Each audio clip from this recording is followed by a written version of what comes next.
Ya, taarifa ambazo zipo ni kwamba kuna mazungumzo kati ya klabu na mabosi wa Yanga. Wameshamaliza mazungumzo yao na mchezaji ameshakubaliana maslahi binafsi na Yanga, na kilichosalia ni klabu ya Azam FC kuweza kubariki hilo, kama wako tayari kuweza kumruhusu na mchezaji. Swala la kutoka timu moja kwenda timu nyingine ni swala la kawaida, kama ambavyo Faisal yeye kwa alivyoweza kuhama kutoka JKU Singida mpaka kuelekea Yanga na kuelekea Azam. Kwa hivyo ni jambo ambalo rahisi yeye kuweza kurudi tena kwenye klabu ya Yanga. Kikubwa ni watafikiaje maslahi yake ama kile kwa anachokihitaji, na kwa inavyoonekana bosi wa Yanga GSM yuko tayari kuweza kufacilitate hilo jambo, na hakuna tatizo kati yake na mchezaji. Kilichosalia ni klabu ya Azam FC. Sasa inavyoonekana asilimia kubwa zipo za Faisal kuweza kuondoka, ni kitu ambacho huwezi kukipuuzia kwa sababu huyu ni mchezaji pia, lakini swala pia la kubaki lipo, sio kwa asilimia hizo ambazo unaweza ukasema kwamba ni 100 kwamba ataweza kuondoka na 100 kubaki. Hapana, lakini mazungumzo baina ya klabu na mchezaji tayari sasa hivi hapo mazungumzo baina ya klabu na klabu, lakini kati ya wale wamiliki wa klabu ya Azam FC kuna mmoja ndo anasubiriwa kutoa go ahead kwamba aende ama asiende, lakini inavyoonekana kwamba biashara ipo na mchezaji yuko willing kuweza kuenda, lakini pia hajalazimisha kuondoka. Kwa hiyo anasikilizia waajili wake wataweza kumruhusu kuweza kuikubali hiyo ofa ili aweze kujoin na klabu ya Yanga. Na dau lake kwa sasa kama Young Africans watakamilisha huu usajili ni pesa namna gani? Mkataba wa Faisal huu ambao kasaini msimu uliopita unasadikika kuwa ni kiasi cha dola milioni 2 ambao ni almost bilioni 5 kwenye mkataba wake, na hivi karibuni kulikuwa kuna ofa pia kutoka nchini Libya na Azam waligomea kuchukua zaidi ya dola milioni 4 na kwa sababu ya kuweza kumhitaji mchezaji. Sasa kwa muda huu kama kuna timu inakuja na wanaweza kufikia walau kiasi cha fedha ambacho Azam wanaweza kutengeneza faida, anaweza kumwachia mchezaji, lakini ni biashara kama biashara nyingine. Mchezaji anaweza kuondoka ama klabu inaweza kumwambia kwamba tunahitaji wewe uweze kuendelea na tunakuongezea mwaka mmoja kwa ofa hii. So kwa hiyo yeye pia kuweza kubadili mawazo inawezekana pia, lakini mpaka sasa inavyoonekana kwamba yuko tayari kuweza kubadili mazingira na kuweza kwenda kwenye timu nyingine. Kwa hiyo ulisikia kwamba mchezaji mwenyewe ameridhia kwenda kwenye klabu ya Young Africans. Kama tayari ameweza kufanya mazungumzo na kuweza kukubaliana na bosi wa klabu ya Yanga, maanake tayari mchezaji yuko willing kuweza kwenda kujoin na timu ya Yanga ama klabu nyingine yoyote, kwa sababu kitendo cha kufanya mazungumzo na klabu nyingine na kuweza kukubali kwamba mimi niko tayari kuja kuwatumikia kwenu, maanake tayari amewasha taa ya kijani kuweza kuona kwamba sasa klabu inayomhitaji kuweza kwenda kufanya mazungumzo na klabu ambayo kwa inayomiliki. Miaka mingi kila kipindi cha usajili amekuwa akihusishwa Faisal. Safari unaweza kuweka asilimia ngapi juu ya taarifa za uhakika wewe kwenda kwenye klabu nyingine? Ni asilimia nyingi kama 98, na taarifa za Fei kuweza kuwa tayari kujoin na timu nyingine sio mara ya kwanza, lakini ni mchezaji na yeye pia kwa mara nyingi ameweza kuzungumza kwamba yeye ni mchezaji na kwa anachoangalia yeye ni maslahi na ana uwezo wa kucheza timu yoyote. Kwa hiyo mchezaji kama akishakwambia hivyo, maana yake muda wowote anaweza kuondoka, na kwa dirisha hili nadhani kwa asilimia ni kubwa sana za yeye kuweza kuondoka na kuweza kubakia ni chache. Kwa hiyo lote linawezekana, anaweza kuondoka lakini pia anaweza kusalia pia, kwa sababu bado ni mchezaji mwenye mkataba na Azam. Unajua watu wazingatie hili kwamba ni mchezaji mwenye mkataba. Kwa hiyo kuondoka kwake kutategemeana na makubaliano kati ya klabu na klabu, na hiyo klabu kwa inayomhitaji kuweza kufikia hayo mahitaji ya klabu ya Azam. Kwa hiyo mchezaji atakuwa tayari kuweza kuondoka. Kwa hiyo kwa sasa pale Azam kuna kigogo mmoja tu ndio ambao anasubiriwa kutoa maamuzi. Of course ni timu ambayo kwa eneo milikiwa na familia na maamuzi yatatoka kulingana na wanafamilia. Watu takriban watatu. Kwa hiyo kama unaona kuna mwingine hajaweza kulizia, maana inabidi wote waweze kuliziana. Sasa wanaweza kukaa kuliziana kwa bwana tumuongeze mkataba kama yuko tayari.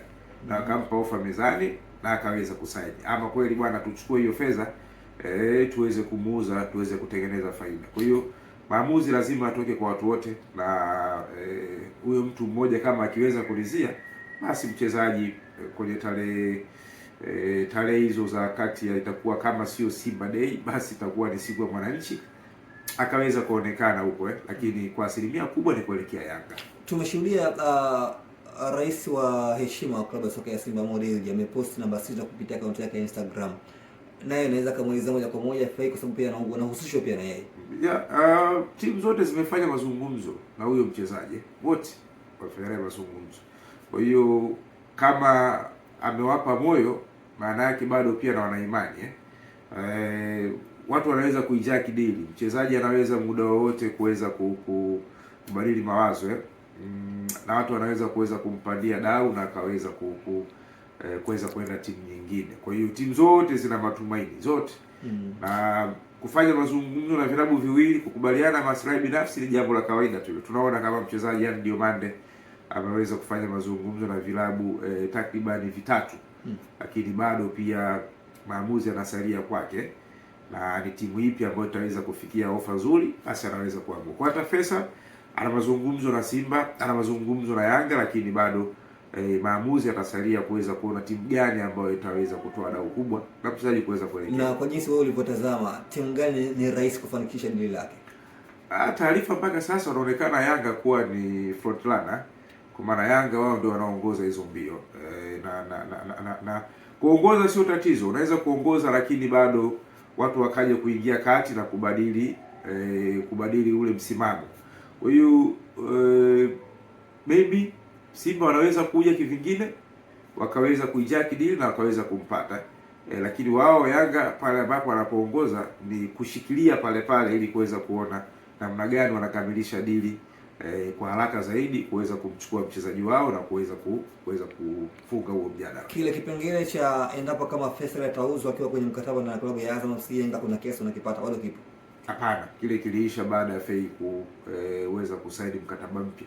Kwa kila sema kipo. Kiliisha baada ya miaka mitatu ya FA kutamatika. Kwa mkataba mpya upo. Yes, kwa mkataba mpya huo. Lakini nilimuuliza pia Thabiti Zakaria amezungumza kwamba hicho kipo bado. Sawa, lakini mahesabu yanakuwa ni kwenye ule mkataba wa awali ndio saini. Baada ya kusaini mkataba mpya, mara nyingi vitu vingi vinabadilika. Kwa sababu ule mkataba wa awali ambao kwa raw signs unaendelea kuwa ni valid.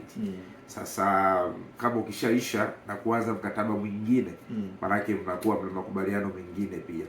Kwa hizi taarifa ni za uhakika ama bado na hauna uhakika nazo kusema? Ninachokifahamu mimi baada ya kusaini mkataba mpya na mkataba wa awali kutamatika, kile kipengele kinakuwa kimekomea pale kile kipindi cha miaka. Kwa hiyo kwa sasa hata Simba kimhitaji ni rahisi kumpata. Yes, kwa maana yake hawawezi kulipa tena Azam kuwalipa Yanga bilioni 1. Hawawezi. Hakipo. Sasa sio kwa sababu yani unapozungumza kwamba hawawezi, si mchezaji bado yupo kwenye klabu ya Azam. Amesaini mkataba mwingine. Kwa hiyo miaka mitatu imeshakwisha. Maana usu unakwenda mwaka wa 4. Miaka mitatu maana imeisha msimu huu. Imeishia kwenye msimu huu. Kwa hiyo kama miaka mitatu imeisha, maana mkataba unaoanza kusoma ni wa kipindi cha miaka 4 mwingine. Kwa hiyo miaka mitatu ile tayari ishakwisha. Okay. Na hivi kwa nini Faisal amekuwa na thamani kubwa kwa sasa? Ni mchezaji mzuri ambaye kwa anayefanya kazi yake vizuri ndani ya uwanja, na ni mchezaji ambaye kwanza thamani yake anaijua, lakini pia anapokuwepo ndani ya uwanja maana yake ni kwamba kazi yake anaifanya vyema zaidi pia. Sasa wewe unamuona ameendelea kuwa ni mchezaji kwa anayelipwa pesa nyingi, lakini pia amekuwa ni mchezaji ambaye hata kwenye release clause yake inasoma kubwa kuliko mchezaji yoyote kwenye ligi yetu. Maana yake kiasi cha dola milioni 2.5 sio jambo dogo. Ni mara chache huwezi kukuta wachezaji kwenye ligi yetu hata watatu kufikia kuwa na hiyo release clause, lakini kwa Faisal imewekwa hivyo kwa sababu toka ametoka Yanga amekuja kucheza Azam, kila msimu amekuwa na kiwango bora sana, kwenye waga tunasema consistency, lakini ameendelea kuwa kwenye podium ya wachezaji bora watatu kila msimu. Yeye atakuwepo kwenye hiyo podium, kama sio kushika nafasi ya pili basi atakuwa watatu, lakini msimu huu anaonekana kuwa ni MVP. Hapa azungumzi kwa sababu maybe yuko Azam, lakini ikitokea akienda kati ya hizi timu promo yake itakuwa kubwa sana kwa sababu ya kile ambacho alichokifanya, lakini ni mchezaji ambaye namba zake ni kubwa kuliko wachezaji wote waliocheza msimu huu, lakini toka msimu umeanza amekuwa na kiwango bora mpaka msimu unaisha. Na mara nyingi mchezaji mzuri ni yule ambaye anakuwa bora kuanzia mwanzoni mwa msimu mpaka mwishoni mwa msimu. Ndio kinachompa thamani kubwa sana Faisal, kwa sababu ya uwezo wake aliokuwa nao, lakini pia namna kwa anavyoweza kujitunza, anavyojua wakati huu nifanye nini na wakati huu nifanye kitu gani. Unafikiri ni wakati sahihi kwa Faisal kubaki nchini Tanzania katika ligi kuu, na ikiwa tayari kuna timu baadhi Afrika zimekuwa zikimuhitaji, lakini kama endapo dili hili Yanga wakilifanikisha, nafikiri ni wakati sahihi, ni maamuzi sahihi kwa mchezaji mkubwa kama huyu mwenye profile kubwa? Sasa ligi yetu tunataka ikue. Sasa kama ligi tunataka ikue, lazima tuwe tuna wachezaji bora, na kama tunaweza kuwaliteni wachezaji bora, maana yake hata klabu pia ambayo inayo huyo mchezaji bora ina nafasi ya kuweza kuweza kufanya vizuri. Sasa kama Fei tunakuwa tunapiga hesabu aweze kutoka, na klabu kama Azam wanahitaji kufanya vizuri kwenye shirikisho, sio? Sasa anaondokaje? Amepata ofa nzuri, is okay. Timu anayokwenda ya level gani? Is okay kama level ya juu, lakini kama ni kwenda tu kutoka nje, lakini bado Azam wanamhitaji kuweza kufika mbali, manake Azam watahitaji kumtumia, na ni jambo kubwa, ni faida kwa klabu ya Azam na ni faida kwa nchi, kwa sababu kutoka nje tu utoki bila sababu ya msingi, na unaweza ukatoka. Kuna nchi nyingi sana za kutoka, lakini unaenda kucheza wapi? Ligi inakuwaje bora na vilabu vinakuwaje bora? Mfano klabu ya Azam itawezaje kufanya vizuri kama mchezaji bora aina ya Faisal watamruhusu tu bila sababu ya msingi, au yeye amue kuondoka tu? Kwa hiyo klabu lazima ipate fedha, mchezaji lazima angalie huko ninapoenda na kwenda kucheza wapi, kwa sababu kutoka nje, naweza nikatoa mifano ligi ya Misri kwa kina Abutrika, Mohamed Barakati, Waili Goma, walicheza kwenye nchi yao miaka mingi sana, wakutoka nje. Sio kwamba walikuwa timu hakuna, lakini ligi yao ilikuwa bora, fedha wanapata kwenye ligi, sio? Ligi yetu ni ya 6 Afrika, na tuna ambitions za kuweza kufika fainali kwenye klabu bingwa na shirikisho, kushinda vikombe. Tunashindaje vikombe kama wachezaji wa ndani wazuri ambao wana uwezo wa kusaidia timu hawajapata ofa za nje? Tunalazimisha watoke nje, sawa?